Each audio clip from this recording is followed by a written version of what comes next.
Hello, hello, hello, and welcome to She Suites podcast with your host, Jodi Hood. This is a place where She Suite executives share and compare unfiltered realities that our male counterparts will never face. We laugh, we cry, we thrive, and we survive. Today, I have a great topic for my listeners, and it is this: the real on soft skills. You gotta have them. Now, you know what? Let me tell you something. I did a podcast earlier on intergenerational the intergenerational workplace. And today I am going to have something for our Gen Zs. Now, as Gen Zs are entering the workplace, time and time again, I hear concerns that they lack soft skills.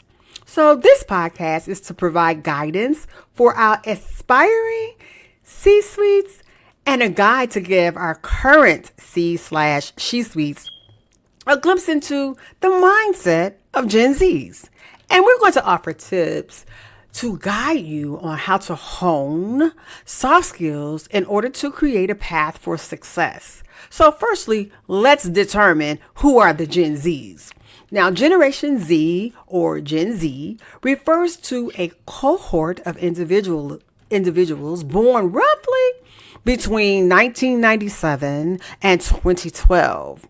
Though the exact years can vary slightly depending on the source, as of 2025, Gen Z is between the ages of 13 and 28. So if you're between the ages of 13 and 28, you are considered a Gen Z. Now, here's a deeper look into who Gen Zs are. Now, they are digital natives, because they were born almost with a cell phone in their hand. They're socially conscious and diverse. They have an entrepreneurial spirit and they are independent. Yeah, according to my source, they are also realist and not idealist. They're education and career focused. And they have communication preferences, which are, text, FaceTime, TikTok, all that.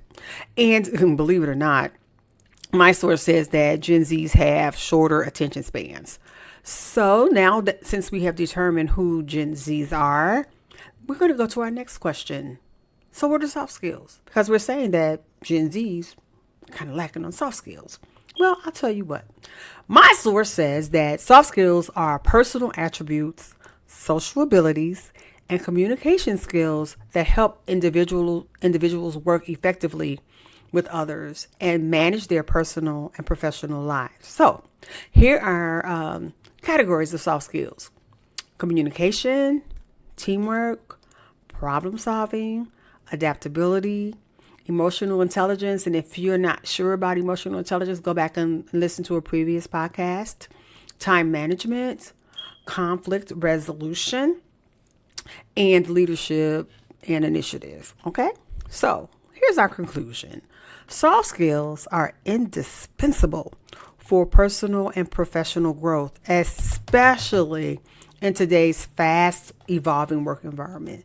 Now, for Gen Z, these skills are key to thriving in diverse, digital-first places and securing career success. Now listen, building a strong foundation in soft skills can really help. It can help you to adapt to change. It can help you to foster relationships. And it can also help pursue fulfilling careers. Now, for my She Suite, aspiring She Suites, take a listen, take some notes, because this will definitely help you excel. And for my women already in the suite, just take a listen, because this could help with the Gen Zs that you hire. And you can give them a couple of little gold nuggets to help them become the executives that they are meant to be. Now, here are some specific soft skills that Gen Zs may not fully value, or these are skills that they may struggle with. And I have to admit that I'm a witness. I have some Gen Zs that I've hired, and we kind of struggle a little bit. I'm working with them, but we struggle a little bit. So here's the first thing. I'm going to tell you where they are just they struggle a little bit and why this matters. So hey, Gen Zs, my aspiring C-suites, come on, take a listen. Now, punctuality, being on time. These kids have a problem being on time. Now, why does this matter? Let me tell you something. Being late can disrupt team dynamics, and it can also cause frustration for your colleagues or your clients who depend on you to be on time, and especially when you have to be on time for deadlines. Now, let me tell you something. It can impact the professional reputation, and this may signal to your bosses that you have a lack of discipline or respect. So, please, let's work on punctuality. Now, here's a biggie. Basic courtesies. We're talking about soft skills. Like, you know what that is? Saying good morning, saying thank you. Let me tell you why this matters. Because small courtesies, Gen Zs, like saying good morning or thanking someone for a positive tone, sets a positive tone for the day. And it fosters a respectful and collaborative environment. Looking or overlooking these basic courtesies can lead to a misunderstanding, or it may make others feel undervalued or disconnected. Now, here's what I see. Gen Zs come in the morning, they have their headphones, or no, what do they call them now? The earplugs on. They're in their own world. Nothing even matters around them. They come, they clock in, they keep going. They've passed like 20 people and haven't said good morning to anyone. Good day, how you doing? Because they're so consumed in their own little worlds with whatever's going on in their ears. Gen Zs, please take out the plugs. Acknowledge people who are around you, especially people who are a little older, because your other Gen Zs may not, they don't care. But remember, we're working in a space now where you have multiple generations, and saying good morning and saying thank you and how are you doing will go a long way. Here's another soft skill that my Gen Zs may struggle with a little bit, and that's empathy. That's understanding others' emotions and understanding their perspectives. Now, let me tell you, this is important because it builds trust and it builds rapport in teams and organizations. If you do not have empathy, it can cause conflict to escalate. And it may cause a problem with team morale. So let me tell you, empathy is very important, Gen Zs, for customer service. It's important for leadership. It's important for team collaboration. You must recognize and respond to others' feelings in a meaningful way. Take note, because these little nuggets are going to help you excel. Here's another one. Accepting correction or criticism. It's just receiving feedback. It's been my experience that Gen Zs, when you're trying to correct them or you give them some constructive feedback, it's like, you're attacking me. Why are you making me feel like I'm nothing? Please, that's not it.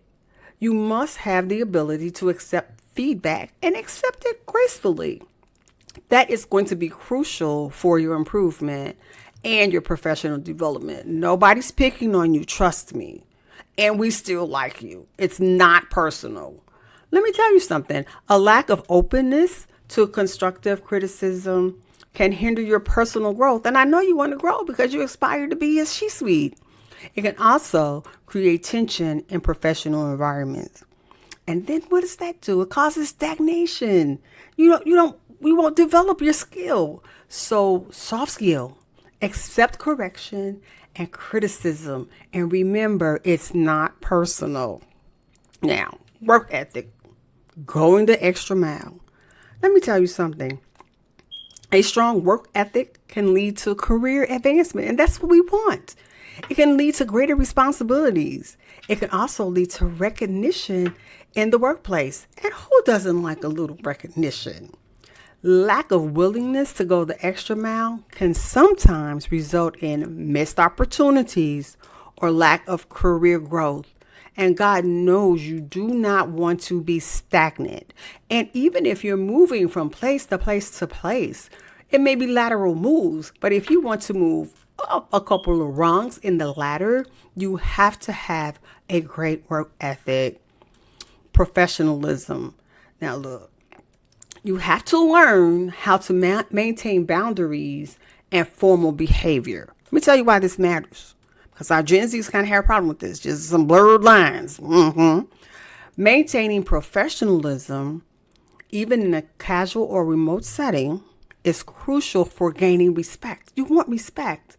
And you also want clear communication, and you want to maintain a strong reputation.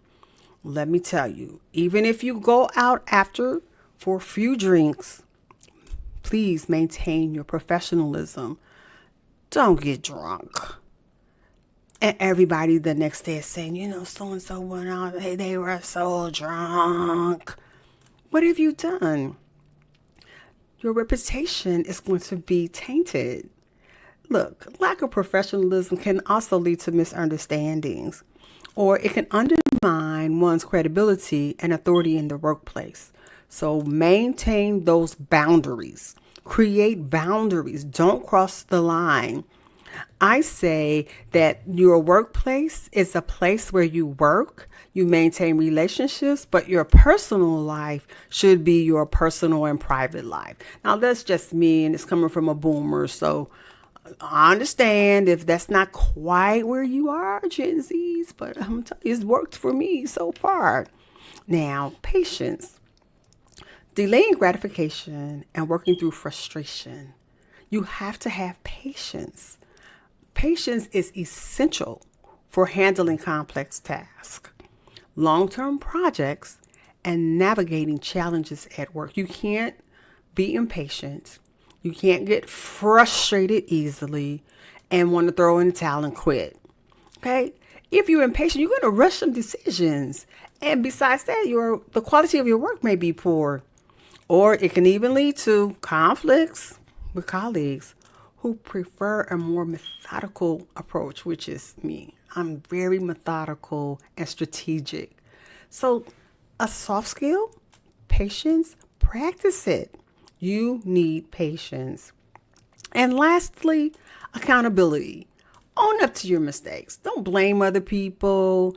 Don't say, well, if you hadn't done this, then I wouldn't have done that. Just own up to it. Let me tell you what accountability does. It's the key to building trust with your peers. It's the key to building trust with your managers. It's the key to building trust with your clients. It also demonstrates maturity and integrity. And your name, your word, your integrity is everything. Accountability makes you what? Marketable. People realize that you take responsibility for your own actions. Let me tell you this, avoiding responsibility can lead to damaged relationships. It can lead to lost opportunities.